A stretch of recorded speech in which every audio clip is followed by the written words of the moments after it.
व्यासपीठामध्ये बसलेले आदरणीय नमस्कार तुम्हाला आणि समोर बसलेल्या सगळ्या माझ्या मैत्रिणींना नमस्कार. आज आंतरराष्ट्रीय कौटुंबिक दिवस ह्या तुम्हाला सर्वांना खूप खूप शुभेच्छा.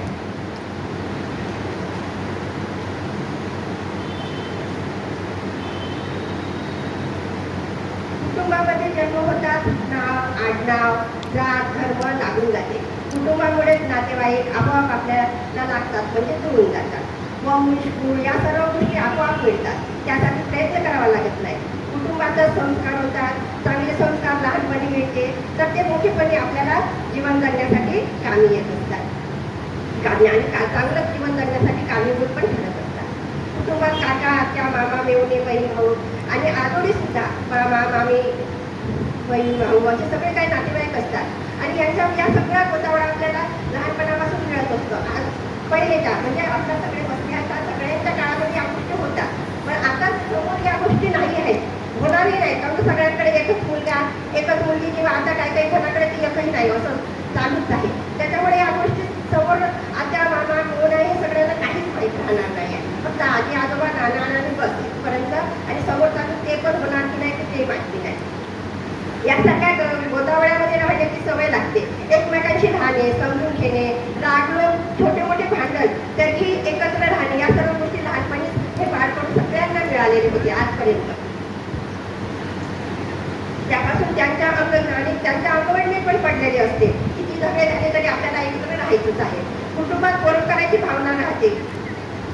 असे अनेक कुटुंब मिळून आपले अनेक कुटुंब मिळून समाज मिळून समुदाय आणि समाज मिळून राज्य, राज्यानंतर राष्ट्र बनत असते.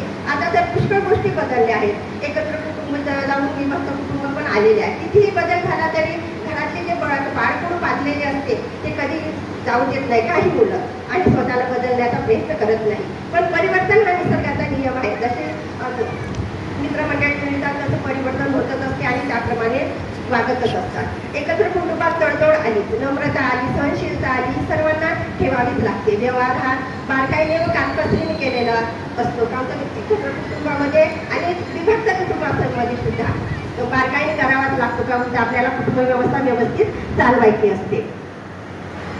तरच आपण एक पाऊल पुढे जाऊ शकतो. कारण बाप बळाने भैया सबसे बडा रुपया हा रुपया आता वाचवायचा आहे. आता आत्ताची परिस्थिती सांगत आहे, आत्ताची म्हणजे बिलकुल आत्ताची. बाप बळाना रुपया सबसे बडा रुपया हा रुपया आता वाचवायचा आहे राष्ट्रहितासाठी. भारतावर जी आता परिस्थिती आली आहे म्हणजे भारतावर कुटुंबावर, तर मी या त्या कुटुंबाचा भाग आहे आणि भारत नावाच्या कुटुंबाचा मी एक भाग आहे. आणि हा कुटुंब भारत नावाचा कुटुंब सशक्त बनवण्यासाठी लाभकारी प्रयत्नांना, जे काही लाभकारी प्रयत्न होत आहेत आपण ऐकत आहोत, संयोग म्हणजे हे करून सहयोग करून वरिष्ठांचा आदेश मानणे हे माझे कर्तव्यच आहे. कारण आज माझ्या कुटुंबाचा जो काही प्रधान आहे त्यांनी असं सांगितलेलं आहे की नाही, म्हणजे आपल्या भारत नावाच्या कुटुंबावरती काय आता आली आहे आर्थिक परिस्थिती म्हणा वगैरे, काय पेट्रोलची काटकसर करा व घराचं सामान घरात वापरा किंवा सोनं खरेदी करू नका, ही आंतरराष्ट्रीय कौटुंबिक म्हणजे त्याच्यावरती आपण आपली सत्ताबरोबर काबीज करू शकू. याच बाबतीत हे सगळं काही म्हटलं जात असे.